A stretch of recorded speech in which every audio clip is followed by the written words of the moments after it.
మీ కుటుంబం లైక్ పిల్లలు మీ మీ తరఫు నుంచి సినిమాల్లోకి మీ తర్వాత తరం ఏదైనా వచ్చే అవకాశాలు ఏంటి? మా పిల్లల చదువులు పెద్దమ్మాయి వచ్చేలా ఉంది సార్. ఓహ్! ఆ! మా పెద్దమ్మాయి కొంచెం యాజ్ ఆహ్, మంచి పర్ఫార్మరు, ఓహోహో! Classical dancer. అలాగే డైరెక్షన్ గురించి కూడా కొంచెం ఆ అమ్మాయికి అవగాహన. అవగాహన ఉంది. అయితే ప్రస్తుతం ఆర్టిస్ట్‌గా ఆ అమ్మాయి ట్రై చేస్తూ ఉంది. ఆ అమ్మాయి వస్తుందేమో అనుకుంటున్నాను నేను. హ్మ్. వచ్చేలా ఉంది. Oh! Very good. Very good. So, ఇంకేముంది మీలాంటి ఒక స్టార్ ఫాదర్ అయ్యో! కూతురుగా వస్తే చాలా హ్యాపీగా కెరీర్ మంచి టేక్ ఆఫ్ ఉంటుంది. వాళ్ళు మంచి ప్లేస్‌లో ఉంటుంది ఆ అమ్మాయి. ఆహ్, మీ స్క్రిప్ట్స్ ఎవరైనా ఇప్పుడు నేను డైరెక్టర్‌నో, ప్రొడ్యూసర్‌నో అయ్యి నాకు రాసినప్పుడు నాకు ఎలాగో చెప్తారు మీరు. అలా హ్మ్. కాకుండా హ్మ్.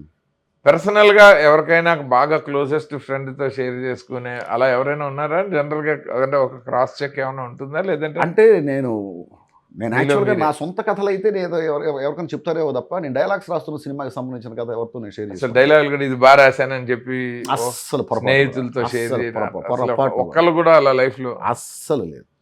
అస్సలు అలా లేదండి. నా కథలైతే నేను చెప్తా. హ్మ్.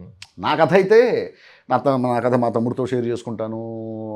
పిల్లలకి చెప్తూ ఉంటాను. అలాగే నా ఫ్రెండ్స్‌తో కూడా నేను షేర్ చేసుకుంటూ ఉంటాను. వాళ్ళు ఏదైనా చెప్తూ ఉంటారండి ఇది బాలేదని గాని ఇది అంత చనువుందా? అంటే మీరు ఉంది. జనరల్‌గా ఉంది. కొంచెం సీరియస్‌గా ఉంటారు. అబ్బే! అదేం లేదు సార్. హ్మ్.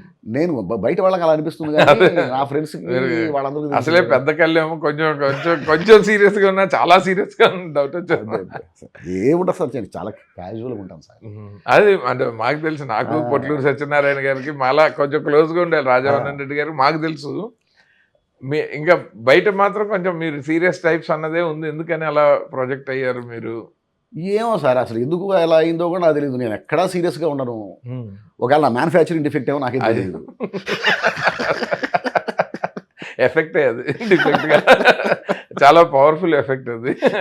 సో, పర్వాలేదు.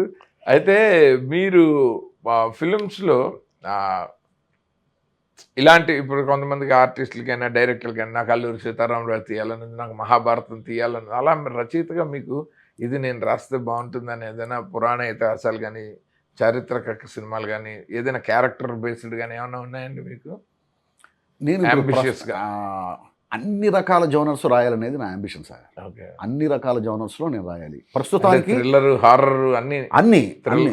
హారర్ కామెడీ ఇంకా మొత్తం హారర్ కామెడీ ఎన్ని కూడా జానర్ రాశాను నేను 'రాజు గారి గది'. ఓహ్! ఓకే. 'రాజు గారి గది' నేను నాకు తెలిసినంత వరకైతే ప్రస్తుతం నేను ఆల్ జోనర్స్, నేను రాసినన్ని జోనర్స్ రాసిన వాళ్ళు నా జనరేషన్‌లో చాలా తక్కువ మంది. అవును. నా జనరేషన్‌లో. నేను ఆల్ జోనర్స్ రాశాను. నేను బయోపిక్స్ రాశాను, అవును. హిస్టారికల్స్ రాశాను, పౌరాణికాలు రాశాను, లవ్ స్టోరీ రాశాను, మళ్ళీ మళ్ళీ ఇది రాని రోజు లాంటి లవ్ స్టోరీస్ రాశాను, అవును. మాస్ కమర్షియల్స్ రాశాను, ఒక హిస్టారికల్స్ రాశాను. అన్ని రకాలు రాశాను నేను. అన్ని రకాలు రాశారు. పొలిటికల్ థ్రిల్లర్ రాశాను. హ్మ్. సో, నా ఆహ్, ఇంకా ఇంకా చెయ్యాలి. అంటే సపోజ్ ఇప్పుడు ప్రస్తుతం రానాబాబుతో ఒక ప్రాజెక్ట్ జరుగుతా ఉంది సార్. అది అసలు నిజంగా నాకు ఒక ఛాలెంజింగ్ ప్రాజెక్ట్ అది. మైథలాజికలే. అంటే మొత్తం టోటల్‌గా మనకు సంబంధించినటువంటి పురాణ సర్వస్వం ఎలా ప్రజెంట్ చేయొచ్చు అనే దాని మీద జరుగుతూ ఉంది. అది నిజంగా లైఫ్‌లో అలాంటిది ఒకటి చేయాలనుకున్నాను, చేస్తున్నాను. ఇప్పుడు సినిమా రచయితల్లో మీరు అంటే కెరీరే రైటర్‌గా అనుకుని వచ్చారు కదా! కథా రచయితలు వేరు, స్క్రీన్ ప్లే రచయితలు వేరు, కథనం, మాటల రచయితలు వేరు.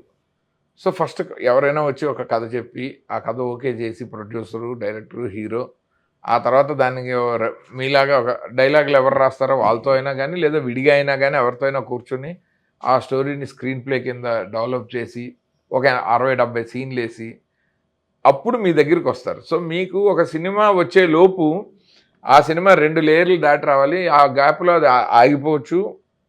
మీ దాకా రావచ్చు, రాకపోవచ్చు. స్టే అలాంటి ప్రొఫెషన్ ఎందుకు అంటే మీరు కథ తీసుకోలేదెందుకు? స్క్రీన్ ప్లే అది ఏం లేదు ఎలాగో సార్. కూర్చుంటారు as a dialogue sir, writer, screenplay. యాక్చువల్‌గా నేను కథ రాస్తాను, స్క్రీన్ ప్లే మీరు రాస్తాను. కథలు పట్టుకుని ఇండస్ట్రీని అప్రోచ్ అయ్యారా రైటర్‌గా? అవ నేను ఆ ఎక్కడ అవకాశం వినలేదు రాలే. అదే. అవకాశం నాకు రాలేదు. మీరు రావటమే సంభాషణ రచయితగా ఎంటర్ అయిపోయారు. నాకు ఫస్ట్ సినిమా 'కృష్ణవందే జగద్గురులో' నా డైలాగ్స్ క్లిక్ అయ్యేసరికి నాకు డైలాగ్ రైటర్‌గా నాకు టక టక టక అవకాశాలు వచ్చేసాయి. ఓకే. నేను కథ రాయగలను, స్క్రీన్ ప్లే రాయగలను. చాలా సినిమాలు స్క్రీన్ ప్లేలో కూడా నేను కూర్చుంటా. అవును Screen play లో అది నాకు కూర్చుంటా. తెలుసు. ఎందుకంటే మీరు ఆ. డైలాగ్స్ ఆథెంటిక్ గా రాయాలంటే screen play story development screen ప్లేలో ఉండాలి. కూర్చుంటాను. స్క్రీన్ ప్లేలో కూర్చుంటాను. అంటే ఎక్కువ టైం ఇచ్చే రైటర్ మీరే ఈ రోజుల్లో. ఇస్తాను నేను. స్క్రీన్ ప్లేకి డైలాగులు నేను రాసుకుంటానని పట్టుకెళ్ళిపోకుండా నేను కూర్చుంటాను. డిస్కషన్ లో కూర్చునే డైలాగ్ రైటర్స్ అసలు లేరు, అవును. ఆల్మోస్ట్ ఒకవేళ లేరు ఇండస్ట్రీ. డైరెక్టర్ అంటే డైరెక్టర్ ఛాయిస్ కూడా సార్ అది. డైరెక్టరు సాయి మాధవ్ కూడా మనకు కూర్చుంటే బాగుండు అనుకుంటే డైరెక్టర్ నాకు అవకాశం ఇస్తాడు. అక్కర్లేదు మనం కూర్చుందాం అనుకుంటే వాళ్ళు చేసేసుకొని నా దగ్గరకు వస్తారు. రెండు రకాలు జరుగుతూ ఉంటాయి. రెండు జరుగుతూ ఉంటాయి. అయితే ఏంటంటే నాతో వర్క్ చేయించుకునే వాళ్ళలో ఎక్కువ శాతం నన్ను కథల్లో స్క్రీన్ ప్లేలో కూడా నన్ను కూర్చోబెట్టే వాళ్ళు పనిచేశాను. అలా కాకుండా వాళ్ళే మొత్తం ట్రీట్మెంట్ కూడా రాసేసుకొని డైరెక్ట్గా తీసుకొచ్చి డైలాగ్స్ రాయండి సార్ అని ఇచ్చిన వాళ్ళతో కూడా పనిచేశాను నేను. అయితే ఎక్కువగా జరిగింది. సో నా దగ్గర ఇప్పుడు కూడా కథలు బోల్డ్ ఉన్నాయండి. ఇప్పుడు కూడా కథలు బోల్డ్ ఉన్నాయి. అయితే ఏంటి, ఒక సినిమాకి సరిపడా ఆ కథని ఒక పకడ్బందీగా చేసుకునే టైం దొరకట్లేదు నాకు.